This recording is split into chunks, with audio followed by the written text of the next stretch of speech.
Hi, everybody. I am John Truby, and I want to welcome you to this session on the secrets of genres.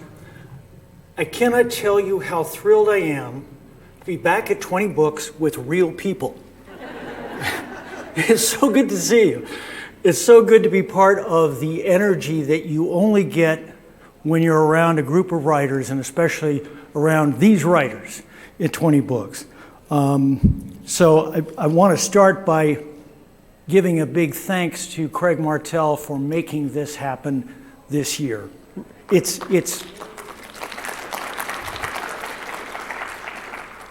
a tremendous benefit to all indie authors. Now, this workshop is designed to help you master the genres on which your entire writing life depends. That is not an exaggeration. I hope I'll be able to show you that today. So I've created some worksheets so that you can start applying all of the techniques that we will be covering in this session. These techniques are designed to help you stand out from the crowd. So to download the worksheets, just go to tinyurl.com/Truby genres. My promise to you today is that by the end of this session, you will know exactly how the genres that you write actually work. The secrets of genres will tell you how to write a compelling story that no other writer in your genre is writing, and that is extremely important. This means, of course, more book sales. That's what it's all about. More fans and more money for your writing. Now, you might say, well, who are you? Why are you telling us about genres today? Well, in my 30 years of helping writers write stories that sell, I've developed a number of techniques to help you write bestsellers in every major genre. And I'm going to share some of these techniques with you today. Also want to leave a lot of time at the end so that if you have particular questions about story problems that you are facing right now, I will try to answer those questions as specifically as I can. Let's start with the bottom line. To write a book that can break through the clutter and get to the bestseller level, it has to have a massive amount of plot. To give you an idea, people who talk about 3 acts in a screenplay say you need 2 to 3 major plot beats. They're wrong. A screenplay that sells will have 10 or more major plot beats. A best-selling novel will have 5 times that many. Multiply that by at least 3 times if you're doing a novel series. Clearly, you need an exponential increase in plot with intense narrative drive to be successful. Let's look at it from the other direction. And I believe this is a fact. Lack of plot is the biggest problem in popular story today, especially when writing a novel series. Amount of plot is what separates the top sellers from everyone else. So obviously the question arises, how do you create the massive amount of plot you need to get to the top of the bestseller list? And it begins with the 3 unwritten rules that determine worldwide storytelling today. The only way a novelist can gain maximum success is to play by all 3 of these rules. Rule number 1. The storytelling business is all about buying and selling genres. Genre is a type of plot, like action, romance, crime, or fantasy. But even more important, genres are really good stories. They've been proven over decades and sometimes centuries to work with readers. In other words, they are the all-stars of the story world. That's why the worldwide entertainment business, including all publishers, buys and sells them. And that's why customers buy the books that they buy. Genres are the foundation for 99% of novels sold in the world. Bottom line, writers who want to succeed must write the stories the customer wants to buy. And it gives us a key point, which is that the most important set of techniques you need to know to write best-selling novels is for how to structure your particular genre. Now, why are genres so useful to novelists? It's because genres supercharge the plot for whatever subject you happen to be writing. They're the rocket ship by which you boost your plot tenfold. For example, if you're telling a story about the love between two people, romance gives you the beats for the most dramatic way to do that. There's a lot of ways you could do it.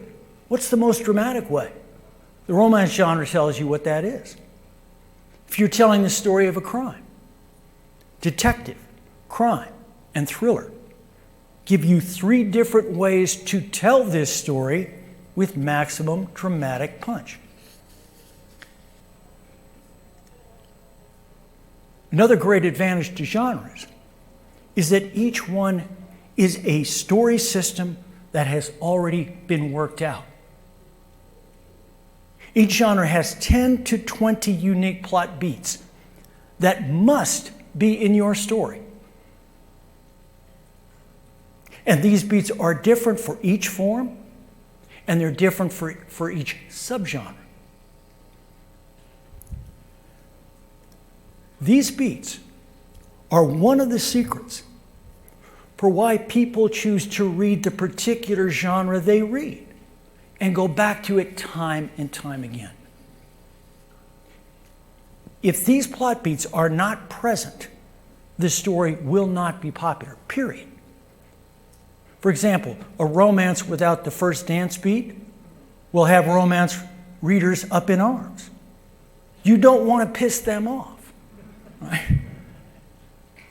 Now, some of you may be saying, well, wait a minute, I know all about genres. I call them tropes. Well, if you do, you're making a big mistake. Here's why. If you write that way, you've just fallen into what I call the black hole of tropes, and you don't want to be there. Misconception number 1 about genres is that writers typically think of a trope as an individual story unit, such as a type of character like the bad boy. They pick a few tropes for their story, then they move on.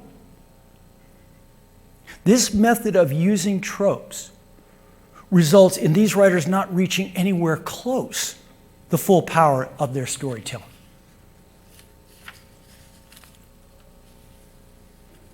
Genre storytelling is far more sophisticated than just picking from a few tropes that seem to work for your story. The best authors understand that tropes are just the sprinkles on the top. The real mechanism for writing a compelling bestseller is the structure beneath the tropes. Now, what does that mean? Tropes don't work because they're not part of a story system. For that, you need a genre. A genre is a collection of tropes that fit together in a highly dramatic system. And it's that entire story system, with all the elements working together and building under the surface, that blows the reader's mind.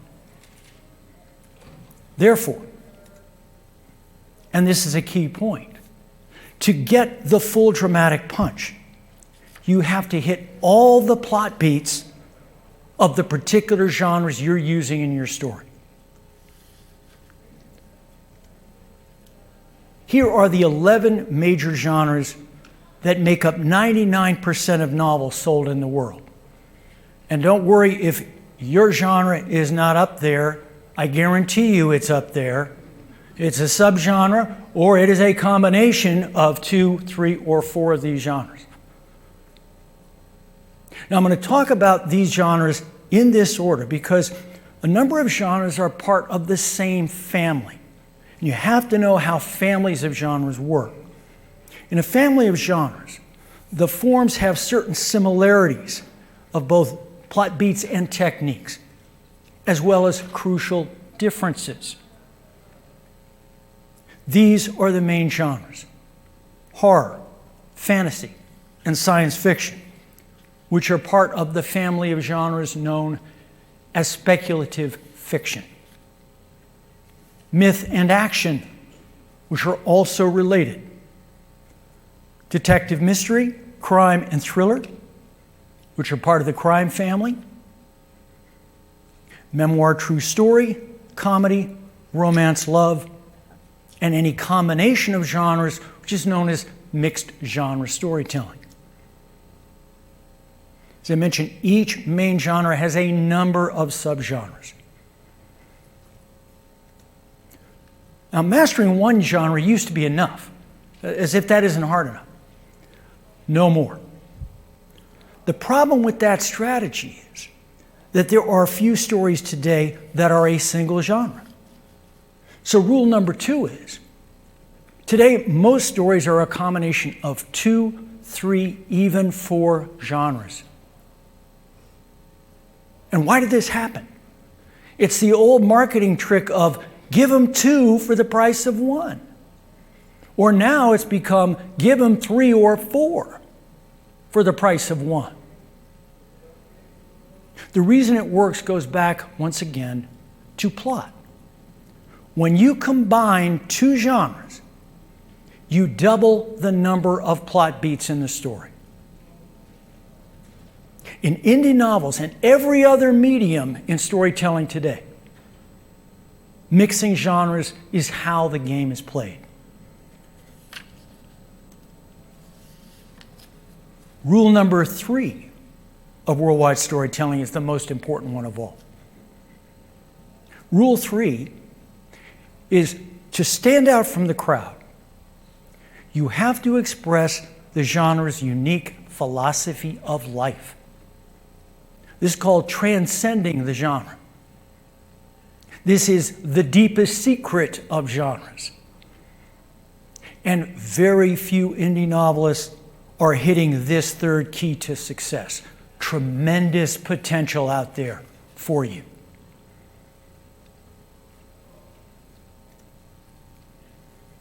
Now, if you unlock that secret in your story, you have a winner that just keeps on winning. And what do I mean by that? As important as those plot beats are, they're just the steps to the life philosophy underneath it. Each genre has its own mini philosophy for how to live a good life embedded in the theme. Readers aren't even aware of it. But what they really love about their form is this deeper theme about the best way to live this life. That's really what they come for. That's what they love. They just don't know it. But you do. For example, science fiction is really about how do you create a free society or avoid an enslaving one. Crime is about moral accounting over a lifetime with life and death stakes. 99% of writers in your genre are writing the typical genre story because they're not getting into these deeper themes. If you don't know how to express the genre's life philosophy, you're getting maybe 1/10 the power and popularity of your story. If you can find the unique philosophy and express it in your story, That means, obviously, you're ahead of 99% of the other writers in your form. And that's a huge advantage. Now, key point. You also need to know how all the genres work, not just the ones you're working in right now. And that's because top writers often borrow techniques from other genres to use for particular scenes or sections in their story. Now, today I'm going to explain how each of the major genres works. For each genre, I will tell you, first of all, the hero's desire line of that form. So you can match your hero's goal with one of these goals. 2, I will tell you the key question of each form. Each genre asks a key question that must be answered by the end of the story. This focuses your theme and your story strategy. And third, I'll show you 1 or 2 key structural techniques you have to know to write a great story in that form. These are even deeper than the main plot beats of each genre I was just talking about. These are the foundation elements that the entire genre rests on.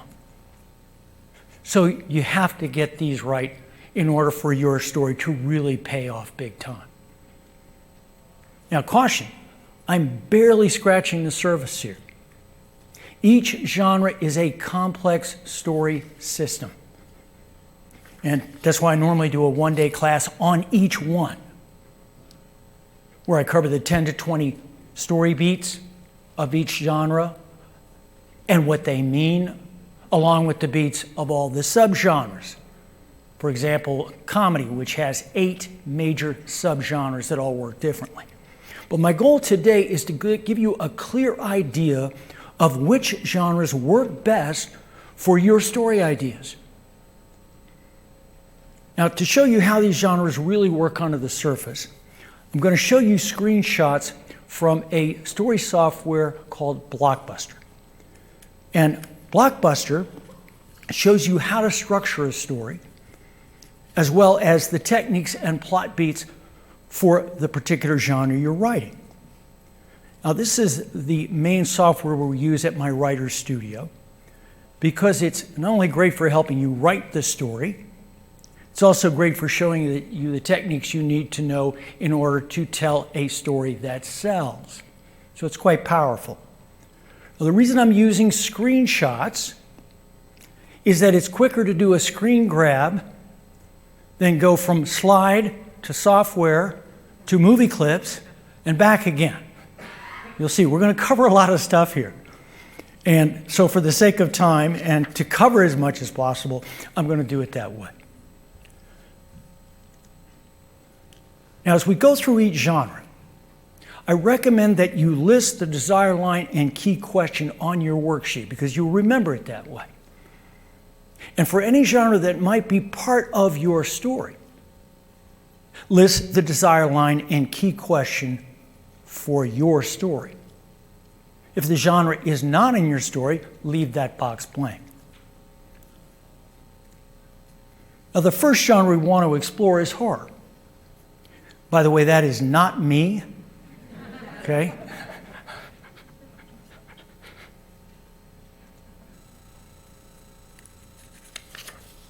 First, let me explain what you're looking at here. This is the Blockbuster software I just mentioned. The way you would normally use it is you would go over to the left column there, pick genres, and it would bring up all the structural elements to tell you what genre you should be using for this story. And as you can see, or maybe you can't see because it's pretty small, but they are hero's role, desire, social stage, opponent, key question, story strategy, because each genre has a different story strategy, emphasize structure steps, and recipe for success, which has to do with that deeper theme I was talking about. When it says recipe for success, that means recipe for success in life. Now, there's a drop-down list for how each genre handles that particular structural element. So, for example, if I were to click on the hero's desire there, it gives me the desire line for each of the major genres. It's already filled out. Then all I have to do is choose the one that is closest to my hero's goal. At the bottom of the screen, you'll also notice that the software allows you up to 3 genres to apply to your story. That's because, as I mentioned, the most successful stories are a combination of forms. Now, as you can see, the desire line in horror is simple. It's to defeat a monster.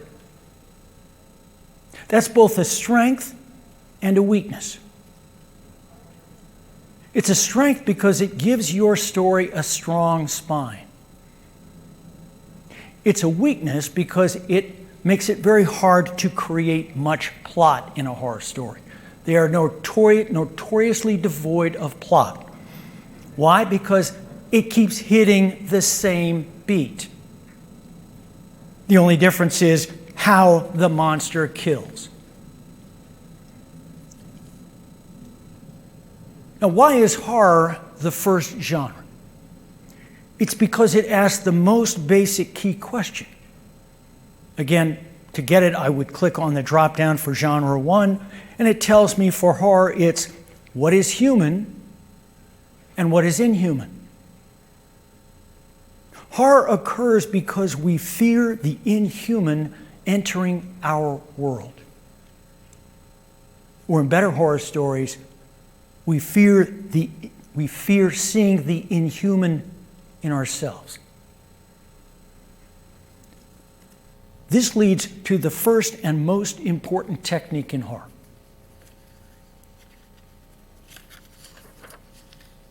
It's also one of the keys to transcending the horror form. Better horror stories have a structural flip between human and inhuman. In other words, at some point in the story, the monster becomes the hero. He is humane, while people are animals trying to destroy what doesn't look like them. This was first done in the greatest of all horror stories, Frankenstein. We also see it used in The Shape of Water, Get Out, and District 9, which was co-written by Terry Tatchell, who has spoken at this conference in the past. A wonderful writer.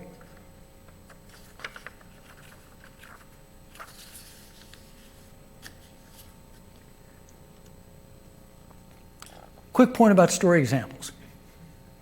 Every one of the major genres has thousands of books written in that form. The problem is that very few people have read all the same books. And that's why today I'll be mentioning movie examples, because everyone has seen them. It also allows us to use movie clips, which are really important for showing you how to apply these techniques to your particular story. Horror stories include It, A Quiet Place, Alien, Jurassic Park, King Kong, Nightmare on Elm Street, and The Shining, to name just a few of thousands. Now, in this clip from Jurassic Park, you will see technique number 2 for great horror, which is make the monster as intelligent as possible.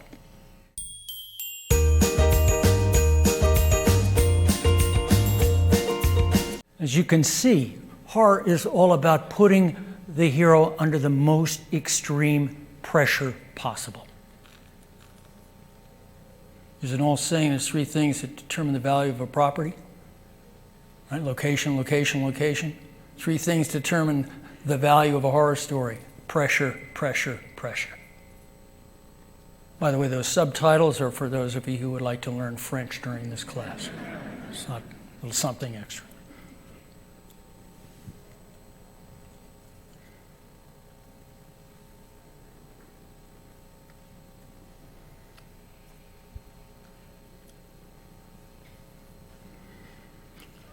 The second genre in the speculative fiction family is fantasy. Horror shows man's devolution, negative evolution on a personal level, everything shutting down. Fantasy shows personal and social evolution, everything opening up. Examples of fantasy are the Harry Potter stories, of course, Shadow and Bone, which is also myth, A Game of Thrones, Jonathan Strange and Mr. Norrell, and The Lion, the Witch, and the Wardrobe. In fantasy, the desire is to explore an imaginary world. And the key question is, how do you live with style and freedom? In other words, how do you make life itself a work of art? A structure technique number one is the fantasy story strategy. In classic fantasy, the hero goes on a journey from the mundane world to the fantastical world, and then back to the mundane. This leads to technique number two. The hero must start with a weakness, a personal weakness, in the mundane world. Because without that weakness, the fantasy makes no sense. And this leads directly to technique number three, which is make sure the fantastical world solves the weakness the hero had in the mundane world, so that when she returns, she's solved her personal problem, and the mundane world has now turned into a playground. We see a perfect example of this three-part journey in the first Harry Potter.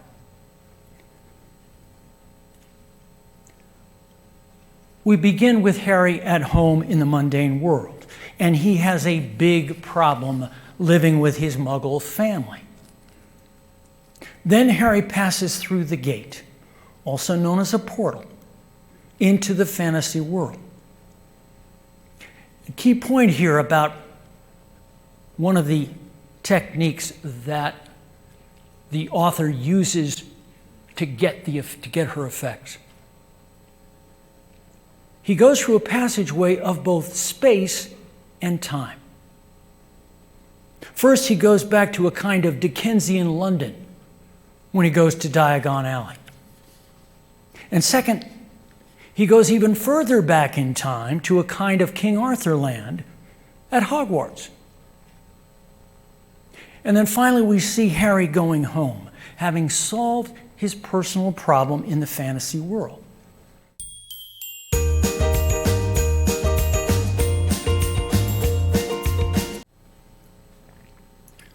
Now, the techniques I just mentioned are for classic fantasy, which is the foundation fantasy form. More recent fantasy subgenres, like urban fantasy, don't necessarily use this three-part sequence. They go back and forth between both realms throughout the story. Examples of urban fantasy include Carnival Row, The Dresden Files, American Gods, The Umbrella Academy, and The Magicians. Now, there is both an advantage and a disadvantage to using the urban fantasy structure. The disadvantage is that it deprives the story of this basic structural contrast of mundane to fantastical. And that also expresses the main themes of the fantasy form. So that's a big loss. The advantage is that it turns the city, where most of us now live, into a fantastical place that is brimming with possibilities. That is the essence of fantasy. Now, to transcend fantasy, we want to increase the social possibilities. In other words, expand it to the level of society. What you do is that you show the hero journeying through an entire stage of society or through a type of government. Classic examples of this kind of social fantasy are Gulliver's Travels, Alice in Wonderland, It's a Wonderful Life, A Connecticut Yankee in King Arthur's Court, The Truman Show, and Pleasantville. Now, the third genre in the speculative fiction family is science fiction. If horror is about devolution and everything shutting down, and fantasy is about personal and social evolution, everything opening up, science fiction shows social and universal evolution. It deals with the biggest arenas of space and time in all of story. So it's usually an epic. Now let me define this term, because this is a very important story technique, story structure.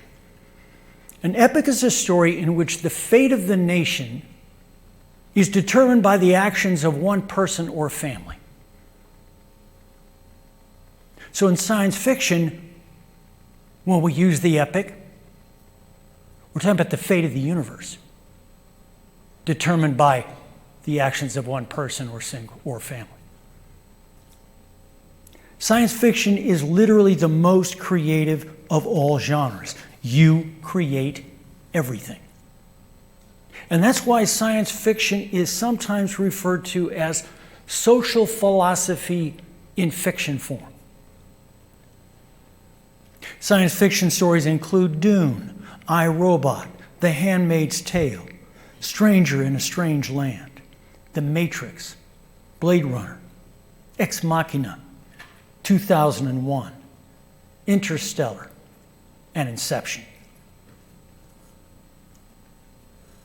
Desire in science fiction is to deal with the tools of the world. Notice we've got a certain similarity with fantasy there, but now we're highlighting technology, not the imagination.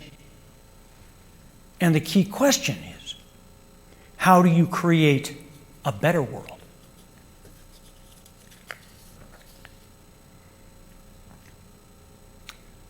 Now, this brings up a key point. Science fiction is not about predicting the future, as is commonly thought. It's about looking at the present world through different eyes.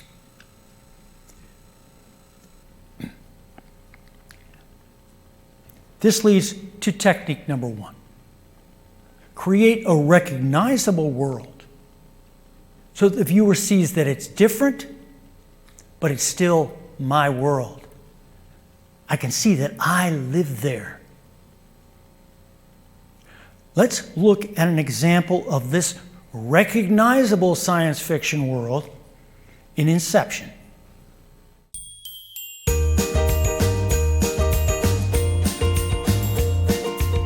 Now, technique number two. The world isn't just the future in time.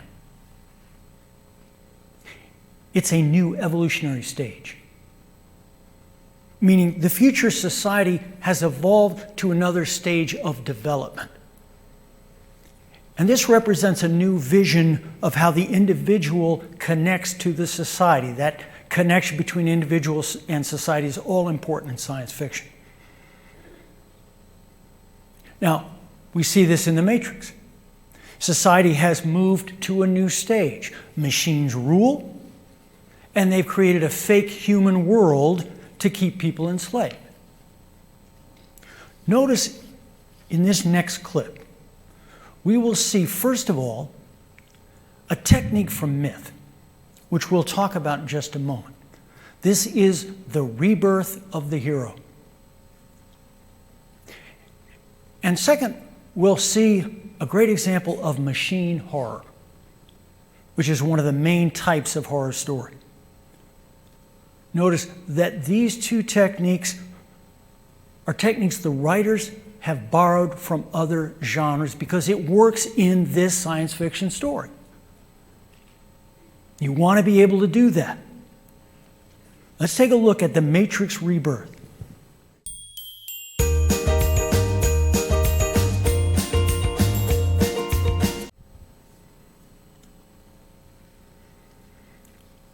Now, to transcend science fiction, you can't just do a big adventure story. You have to give a new vision of how the world works and how it can grow. In other words, the hero must have a cosmic self-revelation, understanding of a cosmic vision of how the world could work better. Now, for transcendent science fiction, we almost always combine it with the myth form. So let's talk about myth. Myth is the foundation of more bestsellers and blockbuster movies than any other form. But it's almost always connected to one or two other genres. This is done to update the myth and unify the myth. Myth stories include, and take a look at this popularity: Avatar, Avengers, Star Wars, Hunger Games, which is also science fiction, Lord of the Rings, Harry Potter, which is also, of course, fantasy, X-Men, the Batman trilogy, The Matrix, also science fiction, and The Mandalorian, which is science fiction and Western.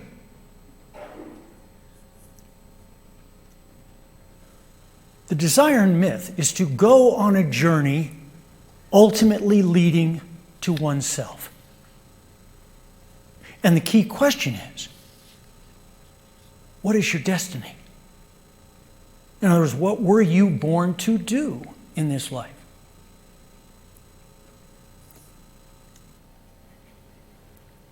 Myth structure techniques come from the biggest challenges you face in making the myth story work.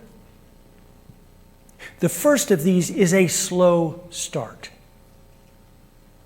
Now, partly that's because myth often starts with the birth of the hero. Anytime you see a story start with the birth of your main character, you know that's a myth.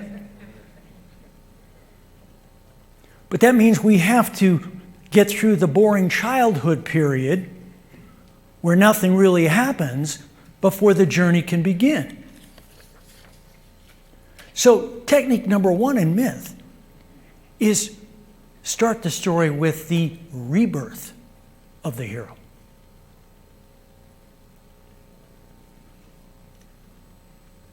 The second challenge in making myth work is that it's extremely episodic. Why? The hero goes on a journey. He encounters a number of opponents, and he meets them in succession. That means that each encounter is a separate story. That's why it's episodic. It means individual events stand out, but they don't connect and build for an overall story. Result, audience gets bored, story collapses. So technique number two is, if possible, take the family along for the ride. This gives you ongoing opponents within the family, along with the episodic opponents the hero meets along the way. And when we say take the family along for the ride, we don't just mean a literal family, right? The family in Lord of the Rings goes on the journey, not just Frodo, and that's why. We want to get some conflict within the family. That's the best conflict of all. So we get that conflict within the family, and we get the episodic opponents as well. So notice, that gives us a ton of conflict. Now in Avatar, Jake is reborn 3 times. Here's the first rebirth. We see Jake in the womb as a Na'vi. And then he runs outside with like a newborn colt testing his new legs.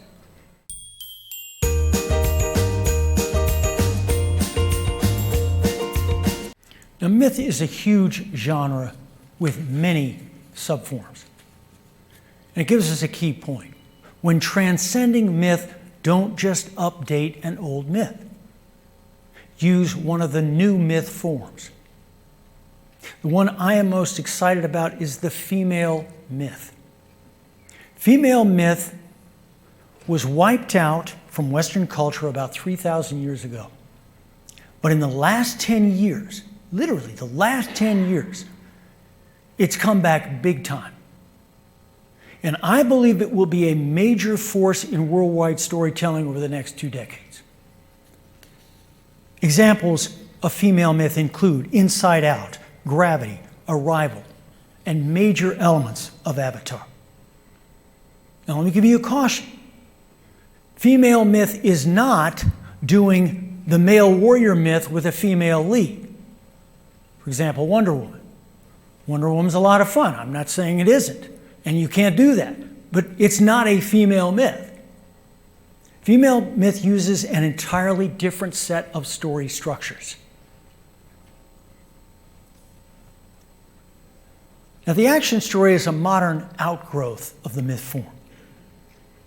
Action stories include the Bourne series, Raiders of the Lost Ark, Casino Royale, Die Hard, and Taken. The desire in action is to engage in combat. The key question is freedom versus life. In other words, to stand and fight or to flee and so live to fight another day. And of course, the action hero always chooses to fight for freedom and what he believes in. Why? The reason actually goes back to the Western, which is part of this family of genres. And the famous line is, a man's got to do what a man's got to do. And now that we have had a number of female action heroes, a woman's got to do what a woman's got to do. Same decision in the form. Now, the most important technique for action, and one of the ways to transcend the form, is to give the hero a psychological and moral weakness. For decades, the action hero was a paragon of virtue. Conventional wisdom felt that that's how you get the most popular hero with the audience. You don't give him any flaws at all. Well, conventional wisdom was dead wrong. Instead, you want to give your action hero as many flaws as possible.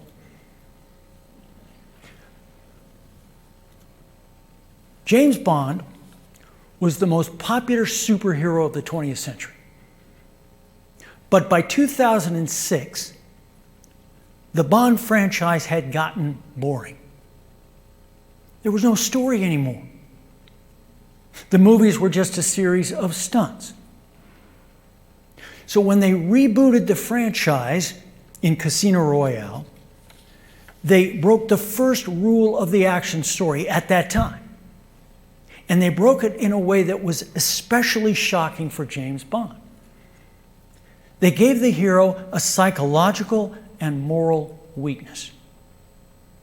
They rejuvenated the entire Bond franchise by taking his most famous strength, that he's the ultimate ladies' man, and turned it into a psychological and moral flaw. Let's take a look at this clip where Bond has slept with a married woman and gotten her killed because of it.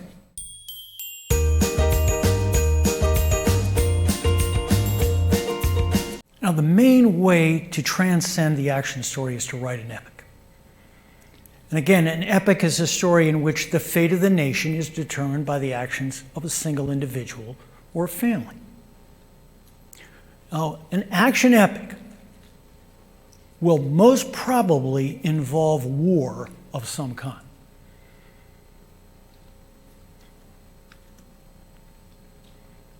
The detective story or mystery is the first genre in the crime family. A major subgenre of detective is the cozy mystery. Detective stories include A is for Alibi, Devil in a Blue Dress, Knives Out, The Trespasser, LA Confidential, Chinatown, and Murder on the Orient Express. Desire in detective is to find the truth, usually about a murder. The key question is, who is a bad character and who is a good character? In other words, who is guilty and who is innocent? Now this leads to a key point. In any genre story you write, whether it's detective or any other, always push the key question as far as you can. Now, if you did that in a mystery, whose guilt does the detective question? Exactly. She questions herself. But most detective stories never go that far, which is a major flaw. And it gives us another key point. The detective questioning her own guilt is one of the most important beats in writing a transcendent detective story. Now, technique number one is the key plot structure. We want to go from a small corruption to a big corruption. Classic example of this is Chinatown. Chinatown doesn't start with a murder investigation. It starts with an adultery case. But that leads to murder, which leads to the discovery of incest, which leads to the discovery that the entire city of Los Angeles is built on a corrupt land deal. And this leads to technique number two. Always start at the end with the big corruption. You then work backwards to see what the insignificant thread will be that unravels the large corruption. And that's what the detective tracks.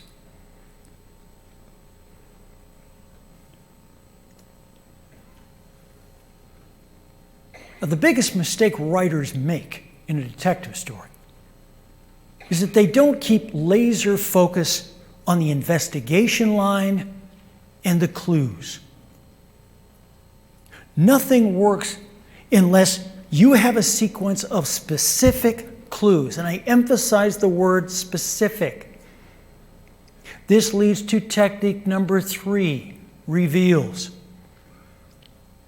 Detective stories are based on big reveals, so yours had better be good. That's how your story will be judged, based on the reveals. Let's take a look at LA Confidential, where one of the detectives, Jack, meets with his captain.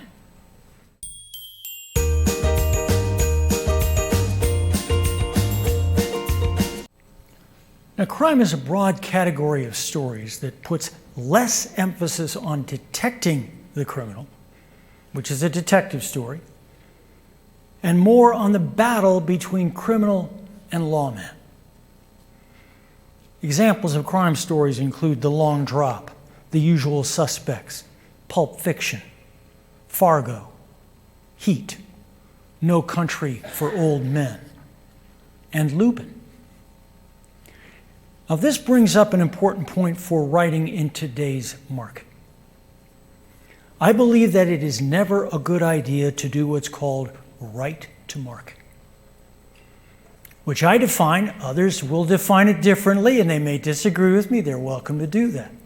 But I define it as writing what you think is hot right now. Stories aren't great or popular because they're doing something new or hot. They're great and popular because they're doing something well and putting a new face on it. Bottom line, if it works now, and it works forever. Let's take Lupin, for example, or as their French friends call it, Lupin. This French TV show was the most popular show on Netflix last year. Guess what? Based on a book published in 1905. Clearly, the idea that we've got to write something we think the current market will buy is just false. You don't get 70 million views on a French show with English subtitles unless it's really good at what it's doing, which is doing the crime story really well. And this is the key point for us. Don't write to market. Instead, pick one of these main genres that you write best and write a really good story of it. Desire in crime is to catch a criminal. Notice how that's different from detective, which is to find the truth. That small difference makes a huge difference in how the story gets sequenced.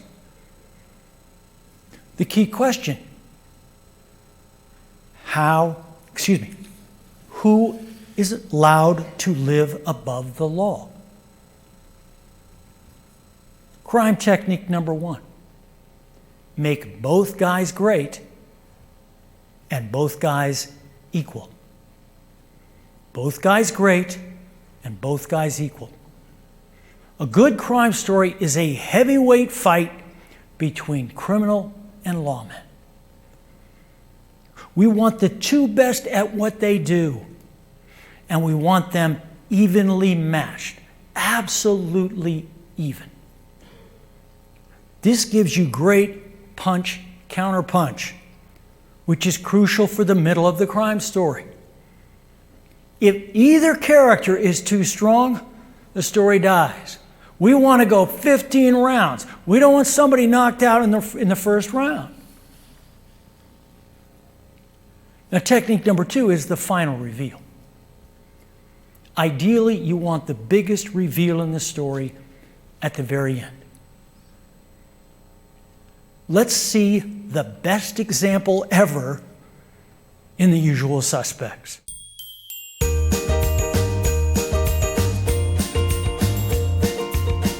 Now, the best crime stories are about moral accounting, which is also known as karma.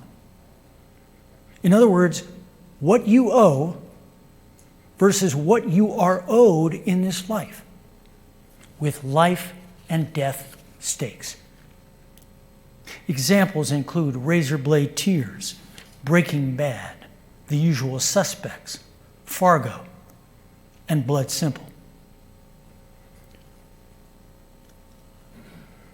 Now, how a genre works depends on a lot of factors, including the country of origin.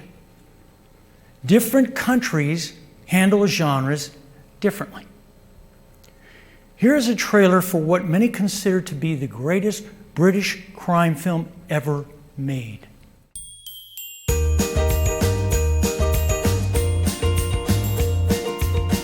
Now, a thriller is a detective story in which the detective, or just the hero acting like a detective, becomes a victim and is in great danger. It's a combination of the detective and horror forms. Examples include Girl on a Train, Girl with the Dragon Tattoo, Michael Clayton, Silence of the Lambs, and The Sixth Sense. The desire in thriller is to investigate while escaping attack. The key question is your suspicion justified? Structure technique number 1. The storyline in a good thriller isn't just about escaping attack. There are 2 lines you have to track: the personal and the crime. Key point. You must show how the hero's psychological and moral weakness will be solved by uncovering the crime. In other words, we're going to connect the hero's weakness with the crime. For example, let's take a look at the classic thriller Rear Window. Now, Grace Kelly was the most beautiful woman of the 1950s. That's a scientific fact. It's been proven. The hero's weakness in that film is that he can't commit to marry Grace Kelly. Clearly, a man is not thinking straight. But by solving the crime with her help, he commits and is able to marry her. So he accomplishes 2 tracks by the end of the story. He solves the crime, and he fulfills his personal need. Now, technique number 2 is the hero must investigate while also fending off attack. Let's take a look at Michael Clayton investigating the death of a friend while the bad guys are planting a bomb in his car.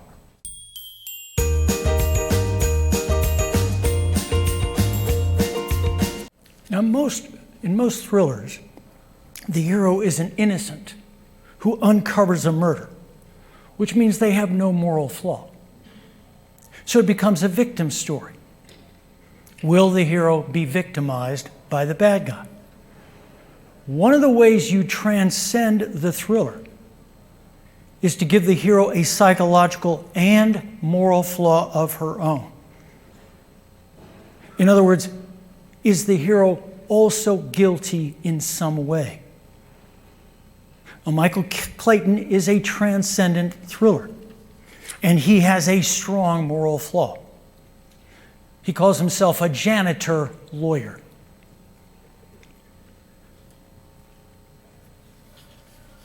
Now, I want to make sure I get through all of the genres, so I'm going to jump through memoir. Those of you who are interested in what I had to say about memoir, talk to me after class, and I'll go through that with you. Happy to do it.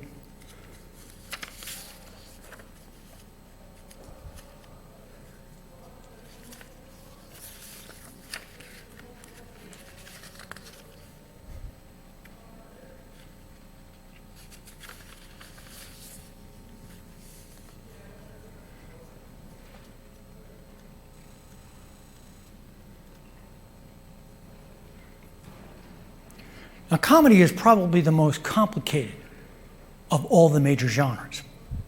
First, because there's so many different kinds of comedy, and because they're all so different from each other.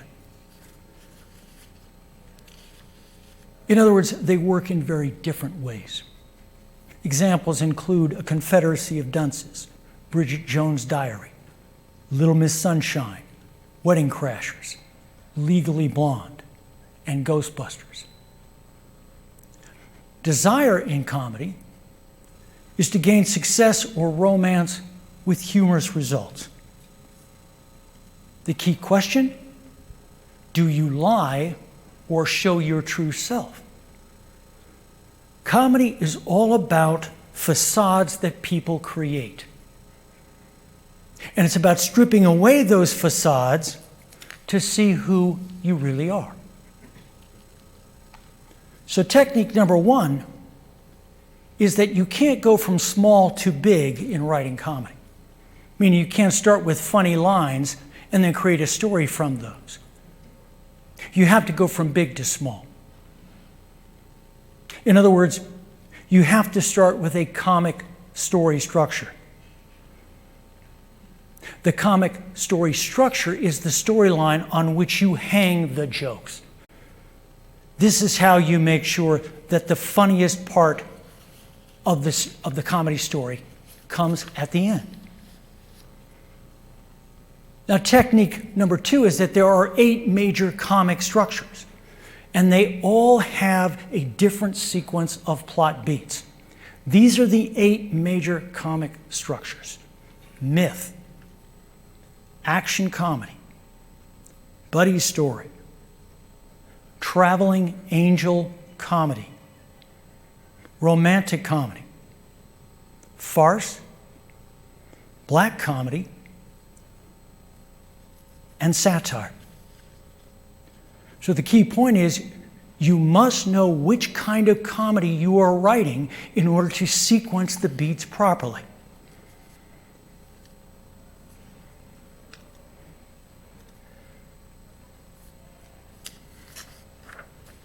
Now, romance is the most choreographed of all the forms, and the only genre with two main characters.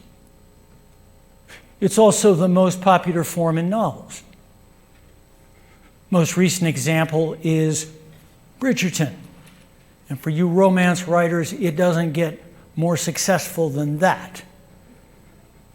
Romance examples include Outlander, The Notebook, Time Traveler's Wife, 4 Weddings and a Funeral, Sideways, 500 Days of Summer. Those last few, of course, being romantic comedies. The desire in romance is to gain love, and specifically to get the love interest. That's obvious. The key question is, how much can you love? Technique number 1 is the logic of the love story.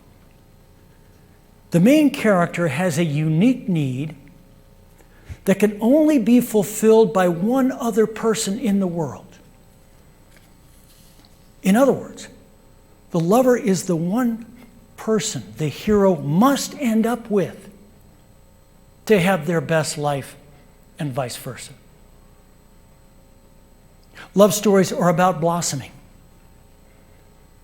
Therefore, technique number 2 is make sure both characters start the story closed down, and closed down about love.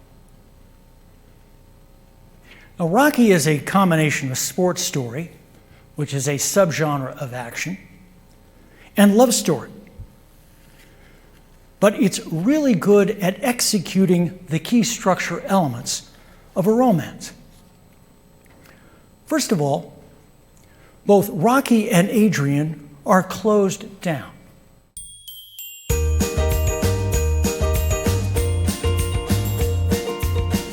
This leads to technique number 3. Each character is transformed through the other person. Each blossoms because of the other person's love.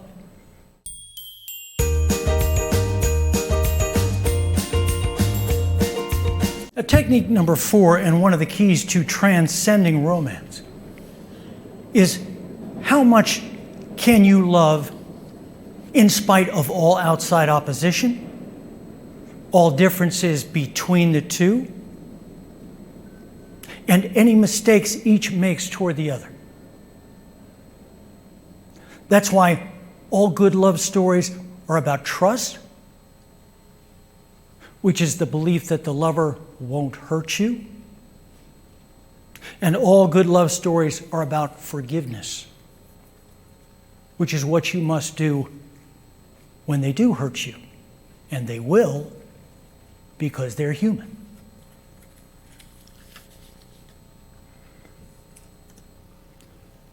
Now, I've just done a quick structural breakdown of the major genres. Remember rule number 2, which is that most stories today are a combination of 2, 3, even 4 genres. So it's important for you to base your story on 2 to 4 genres. These are some examples of, see all the genres in these mixed genre films? So see if you can take some time today to figure out the 2 to 4 genres that are embedded in your story ideas. At the same time, we want to find a primary genre. Because if you just mix genres, you will end up with a story mess, trust me. So what we do is we find one genre that will be the primary form. That'll be the anchor form. and we then layer the other genres and the other genre beats on top of that.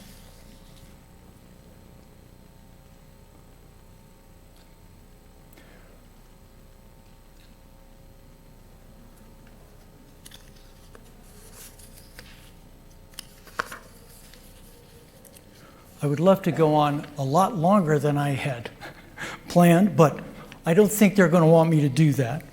So let me conclude. As you can see, I have barely had time to go through these basic elements of the major genres. And it's really a huge subject because each one of these genres is an entire story system. And so it's essential that you identify your genres and then learn them cold. It is essential that you be the best in your form. That's how you stand out from the crowd. That's the competition. Now, if you would like to learn more, take a look at the genre classes and software that I have listed on my website, where I cover all of these genres in detail, including the techniques, the plot beats, and you can learn them as an audio class, or you can learn them on your computer while you're writing. The link there at the top, truby.com/members/Vegas 20Books. Plus, there is a 20Books Vegas discount of up to 70%. This discount is available for a limited time and only to people who are here at the 20Books conference. And to get it, you must use this coupon at checkout, which is Vegas 2021. Quick note, if you want to purchase any of the genre add-on software, you must purchase the Blockbuster main program, but you only need it one time. Do we have time to do some questions here, or do we have to take that outside? Okay. Thank you so much for being here.